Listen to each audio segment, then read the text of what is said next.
Good morning all of you. नमस्कार, मैं प्रमोद कौशल आप सभी का वेलकम करता हूं अपने यूट्यूब प्लेटफॉर्म सर्वोदय इंस्टीट्यूट पर। बात करते हैं जीएस के एक प्लेटफॉर्म की। जितने विद्यार्थी कंपटीशन से जुड़े हुए हैं या मैक्सिमम क्या लाखों करोड़ों विद्यार्थी कंपटीशन से हैं, मैं सबसे यही कहूंगा कि मेहनत करते रहिए, पढ़ते रहिए। कम से कम आप लोगों ने तो हमसे ऑफलाइन क्लास में पढ़ा हुआ है, एक नौकरी के पीछे ना बैठिए। शिक्षक भर्ती ने आपका बैंड बाजा बजा रखा है, आप ध्यान रखिए। यकीन मानिए, अगर मैं बताऊं कि अगर 50,000 बच्चा बिहार में भर्ती हुआ, अगर वो नहीं जाता तो यूपी में मारा मारा घूम रहा होता। तो बिहार को इग्नोर मत करो, बिहार की नौकरी कर सकते हो। हालांकि वहां ज्यादा वेतन वो लोग देते नहीं है, तो उन्हें ज्यादा भी टेंशन नहीं है। आपको इस बात की टेंशन नहीं कि आप खाली नहीं बैठे हो। प्राइवेट में जाओगे तो ये सबको पता है कि वो आपको 8 से 12 हजार देंगे। वही बिहार में प्राइमरी शिक्षक भर्ती में अगर गए आप तो 34,000, जूनियर में गए तो 38,000, टीजीटी में गए तो 44,000, पीजीटी में गए तो 50,000।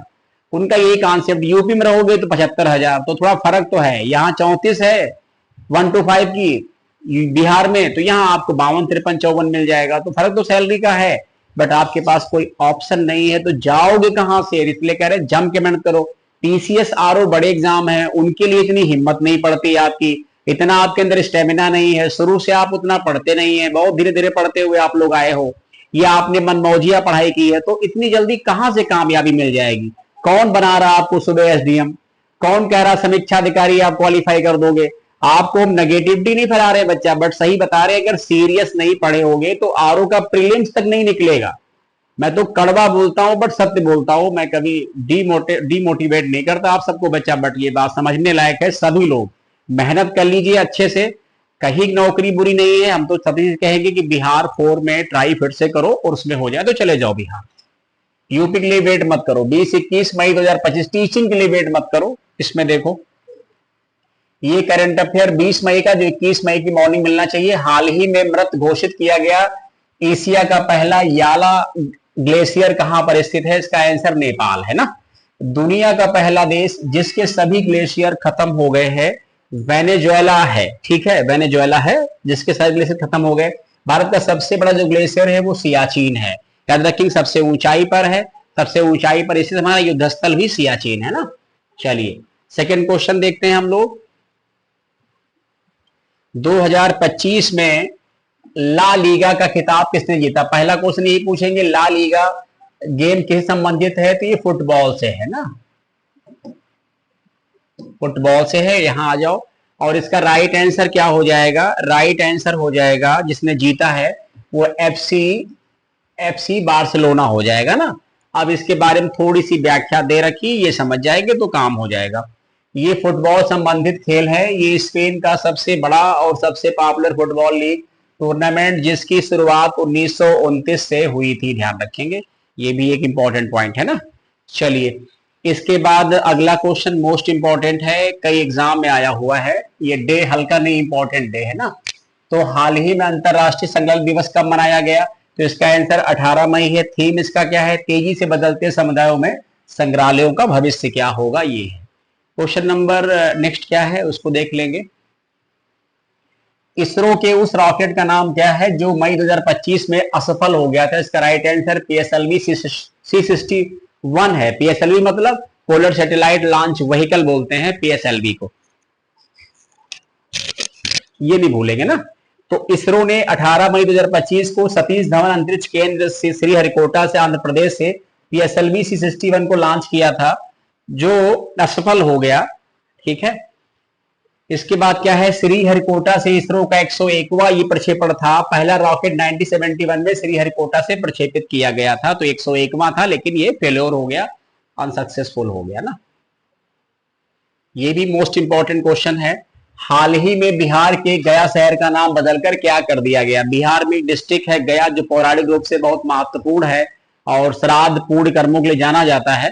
ठीक है, महात्मा बुद्ध का भी संबंध गया से है, तो इसका राइट आंसर क्या हो जाएगा? गया जी। ठीक है, चलिए आइए, ऐसे कुछ ऑप्शन दिए जाएंगे। अगला क्वेश्चन क्या है हमारा? पहला सागरमाथा संवाद कहां आयोजित किया गया? इसका राइट आंसर हो जाएगा नेपाल ना। अभी सागरमाथा संवाद का आयोजन 16 से 18 मई 2025 के मध्य काठमांडू नेपाल में किया गया। जो इसका पहला संस्करण था, माउंट एवरेस्ट को नेपाल में सागर माथा कहते हैं। ये क्वेश्चन बहुत बार आया है कि माउंट एवरेस्ट का नेपाल में क्या नाम है, सागर माथा ना। और इसके अलावा तो उसी के नाम पर नेपाल सरकार ने 2019 में इस संवाद की घोषणा की थी। 2025 अगला क्वेश्चन देखेंगे हम लोग। अगला क्वेश्चन 2025 में पुष्कर कुंभ मेला कहां आयोजित किया गया? तो इसका राइट आंसर उत्तराखंड है। पुष्कर कुंभ मेला है, पुष्कर झील नहीं। पुष्कर मेला राजस्थान में भी होता है, ठीक है, जो सबसे बड़ा पशुओं का मेला रहता है पुष्कर मेला। तो ध्यान रखेंगे इसमें, सॉरी, पुष्कर वहां राजस्थान में एक झील भी है और मेला भी है, ठीक है। तो ध्यान रखेंगे यहाँ पर पुष्कर कुंभ मेला उत्तराखंड, ठीक है। इसके बाद अगला क्वेश्चन क्या है? अगला क्वेश्चन है कि हाल ही में किसने इटालियन ओपन खिताब जीत लिया है?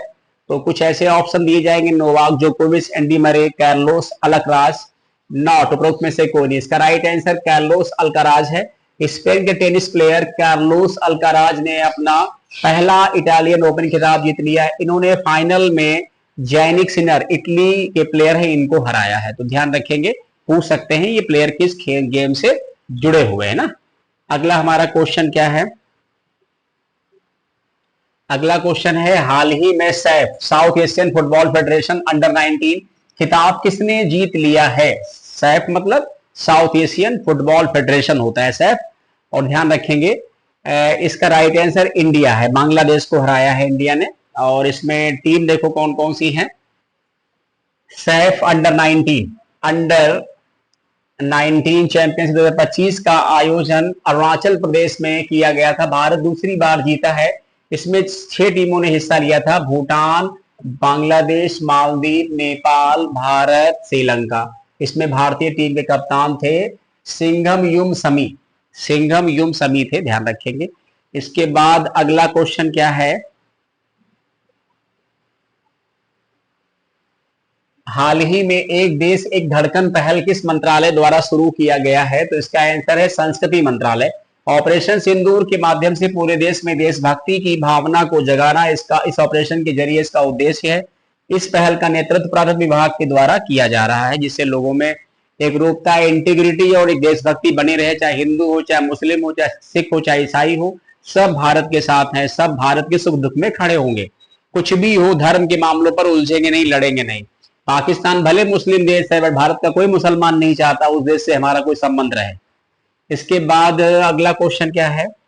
उत्तर प्रदेश का चौथा अंतरराष्ट्रीय क्रिकेट स्टेडियम उत्तर प्रदेश के किस शहर में बनाया जाएगा? तो इसका राइट आंसर क्या हो सकता है? इसका राइट आंसर है गोरखपुर। देखिए, तो कानपुर में है ईडन, ठीक है, कानपुर में है, लखनऊ में है, वाराणसी में है, वाराणसी में क्या है, बन रहा है। 2 जगह तो मैच हो रहे हैं। वाराणसी में क्या है, प्रपोज्ड है, कंस्ट्रक्शन में है। और अभी गोरखपुर का प्लान हो गया है। तो चौथा कहां बने? गोरखपुर में बनेगा ना। तो ये 4 स्टेडियम हो जाएंगे इंटरनेशनल लेवल के उत्तर प्रदेश में ना। इसके बाद ये आज का लास्ट क्वेश्चन है, मोस्ट इंपॉर्टेंट है। कह रहे हैं कि कामिल इदरीस को किस देश का प्रधानमंत्री नियुक्त किया गया है? दक्षिणी Sudan, Namibia, Venezuela. Right answer Sudan है। तो सूडान की सेना प्रमुख अब्दुल फतेह बुरहान ने पूर्व संयुक्त राष्ट्र अधिकारी कामिल इदरीस को सूडान का प्रधानमंत्री नियुक्त किया गया है। बस इतने पढ़ लेंगे, यही बहुत है ना। तो ध्यान रखेंगे, ज्यादा इसमें हमने कुछ आपका टाइम नहीं लिया, टू द पॉइंट पढ़ाना था, पढ़ा दिया। इसमें जहां जरूरी था वहां डिस्कशन कर दिया। तो फिजूल में समय बर्बाद करने से कोई फायदा नहीं है। इसी क्लास को हम यहाँ वहां करके इधर क्वेश्चन जोड़ें, उधर जोड़ें, बार बार आपसे भीख मांगे, लाइक शेयर सब्सक्राइब, उसमें टाइम जाता बच्चा ना। तो जो पढ़ने वाला बंदा सीरियस है, वैसे भी चैनल से जुड़ जाएगा अगर उसको लगता है कुछ मुझे फायदा मिल रहा है सर के माध्यम से। तो ठीक है, ठीक है। चलिए फिर, थैंक यू सो मच, आप सभी का धन्यवाद बहुत बहुत।